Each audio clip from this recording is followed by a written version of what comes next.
Bonjour, chers professionnels engagés. Je suis ravie de vous retrouver ici. Vous étiez nombreux à me réclamer des vidéos plus longues. Et devinez quoi? Vos souhaits ont été exaucés. Alors, comme vous le savez, notre volonté, notre mission est de vous accompagner dans votre développement professionnel. Et pour ce faire, nous avons mis à votre disposition un formulaire 100% anonyme.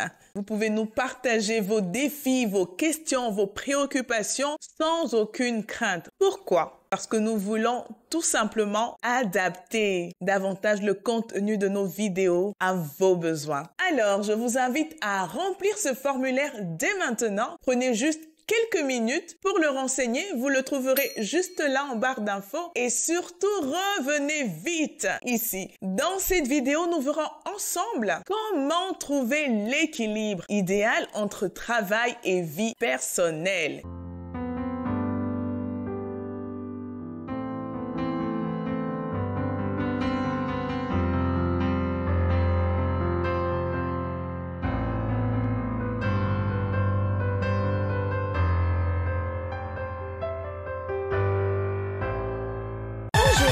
J'aimerais vous partager l'histoire d'un homme. Appelons-le Henri. Henri était un homme ambitieux. Il avait gravi les échelons de sa carrière avec une détermination sans faille. Toujours à la recherche du prochain défi, il travaillait sans relâche, accumulant les heures supplémentaires et négligeant sa vie personnelle. Sa femme et ses enfants étaient souvent en deuxième position, relayés au second plan derrière ses objectifs professionnels. Au début, tout semblait bien se passer. Henri était reconnu pour son travail acharné et ses succès professionnels. C'était promotion sur promotion sur promotion. Mais à mesure que les années passaient, les signes d'épuisement commençaient à apparaître. Il était constamment fatigué, stressé et irritable. Ses relations familiales se détérioraient. Il a manqué un divorce et comble de tout, il manquait d'énergie pour profiter des moments précieux avec sa femme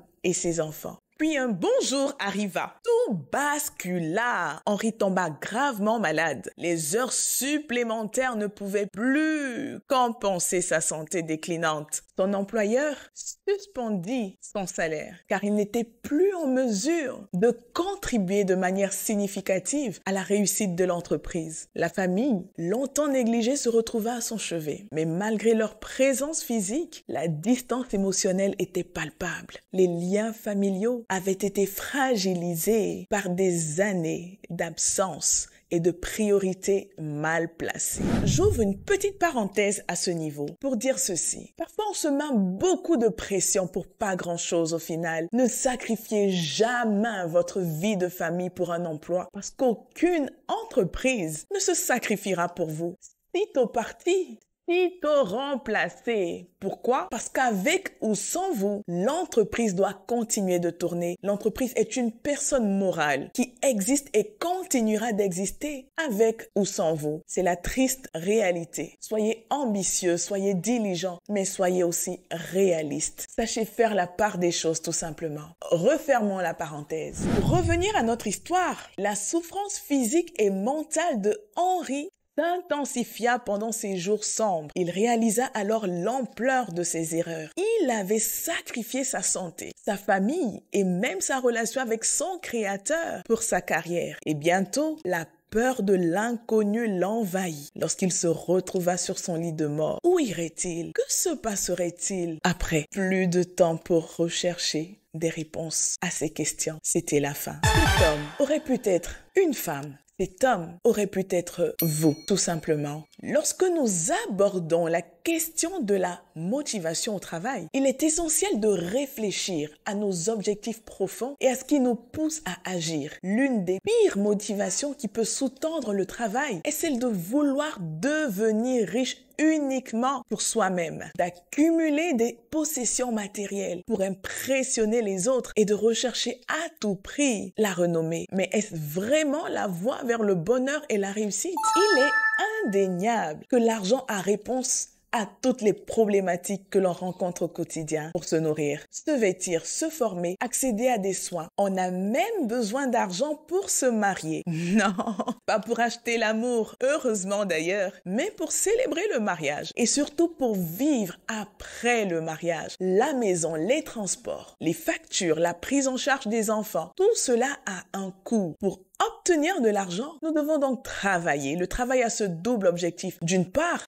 acquérir les compétences nécessaires dans un domaine donné et d'autre part, mettre ces compétences à disposition d'autres personnes. En échange, nous sommes rémunérés. C'est un échange équitable qui repose sur l'effort, la formation et l'expérience. Cependant, aussi grande que soit la rémunération de notre dur labeur, il est essentiel de garder à l'esprit que l'argent ne pourra jamais acheter certains trésors intérieurs. Ces trésors, donnés par le Créateur, sont bien plus précieux que toute richesse matérielle. Nous avons entre autres la paix intérieure, la tranquillité d'esprit, le repos, the peace of mind, yes, le shalom que seul Dieu peut donner, ne peuvent être achetés. Elles résultent d'un équilibre entre nos actions et nos valeurs les plus profondes. La joie et l'amour. L'argent ne peut pas créer des moments de joie authentiques, ni cultiver des relations sincères. C'est impossible. L'amour, le véritable amour, l'amitié et les relations humaines sont inestimables. L'espérance, cet espoir, cette lumière dans l'obscurité qui transcende les biens matériels et nous pousse à avancer, même lorsque les circonstances sont difficiles. L'argent ne peut pas acheter toutes ces choses. Dans les actualités, nous entendons souvent parler de personnes riches et influentes qui mettent fin à leur vie, leur désespoir intérieur, malgré leur abondance matérielle, les ayant submergés. De même, il y a également de nombreuses personnes pauvres qui se suicident en raison du désespoir causé par la pauvreté, le chômage et les crises économiques. Dans les deux cas, ça reste une tragédie. Le problème ne sera donc pas le travail ou le fait de beaucoup travailler, mais sera plutôt la place que nous accordons au travail dans notre vie, dans notre quotidien, la priorité que nous donnons au travail par rapport aux autres aspects de notre vie. Que voulons-nous montrer par cela?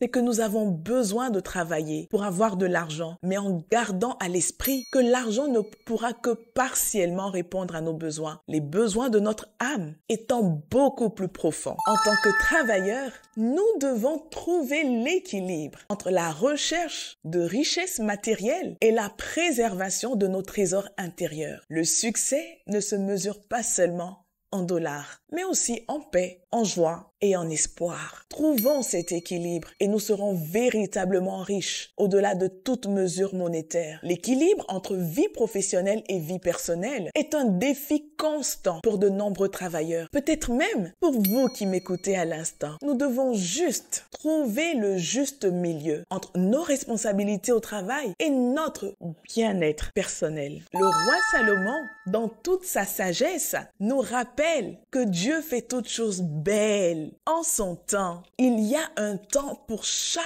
chose et cela s'applique également à notre équilibre entre travail et vie privée. Comme l'a si bien exprimé Salomon, il y a un temps pour naître et un temps pour mourir, un temps pour rire et un autre pour pleurer. Ces cycles de la vie sont inévitables et ils s'appliquent également à notre carrière. Il y a un temps pour semer, c'est-à-dire investir dans notre travail, et un temps pour récolter, profiter des fruits de nos efforts. Mais comment pouvons-nous véritablement jouir et nous réjouir de notre travail? Cela commence par nos proches. Quelqu'un a dit un jour que le succès ne vaut rien si nous n'avons personne à qui le partager. C'est une vérité profonde. Nos relations familiales et amicales sont des trésors inestimables. Prendre le temps de célébrer nos réussites avec nos proches est essentiel pour notre bien-être. Prenez le temps de sortir avec vos enfants, de voyager avec votre famille, de passer de bons moments avec vos amis. C'est important pour votre équilibre. L'histoire de Henri nous rappelle l'importance cruciale de l'équilibre entre vie privée et vie professionnelle. Voici quelques points clés à retenir. Priorité et gestion du temps. L'histoire de Henri illustre parfaitement l'importance de l'équilibre entre vie privée et vie professionnelle. Henri, obsédé par sa carrière, a négligé sa santé et ses relations familiales. Pourtant, il aurait pu apprendre à dire non et à établir des priorités et gérer son temps de manière plus efficace. Prendre conscience de nos priorités est essentiel pour maintenir cet équilibre. On parle de soutien social. Henri aurait pu également bénéficier du soutien de son responsable hiérarchique et de ses collègues. Le soutien social est crucial pour maintenir l'équilibre entre vie professionnelle et vie privée. Mais cela n'a pas été le cas pour lui, comme cela ne sera pas forcément le cas pour vous, là où vous travaillez. Alors soyez les acteurs principaux de votre épanouissement. Parlons même du bien-être global. L'équilibre entre vie privée et vie professionnelle, c'est aussi une question de bien-être global. Prendre soin de sa santé physique, mentale et spirituelle. Cultiver des relations positives et trouver du sens dans son travail sont tous des éléments essentiels. En fin de compte, Henri a payé le prix fort pour son obsession du travail. Trouvez ce juste milieu, chers professionnels. Ce cheminement en vaut véritablement la peine. Ne sacrifiez jamais votre santé et vos relations pour votre carrière. Je suis Rachel Fonga, consultante en ressources humaines, et je vous aide à retrouver du sens dans vos activités professionnelles, améliorer votre productivité et augmenter vos performances. Pour ceux qui sont nouveaux sur notre chaîne, prenez le soin de vous abonner et d'activer la cloche de notification pour recevoir plus de conseils pour développer votre leadership en entreprise et réussir votre vie professionnelle. N'oubliez pas de liker la vidéo si vous avez aimé son contenu, commentez et partagez au plus grand nombre. Ça pourrait aider quelqu'un. Au reste, prenez soin de vous, prenez soin de l'état de votre âme, prenez soin de vos proches, car c'est là que réside votre véritable richesse. En le faisant, vous deviendrez paradoxalement plus productif au travail. Oui, parce que l'équilibre est la base de tout succès durable. Faites-le donc, parce que it's time to work.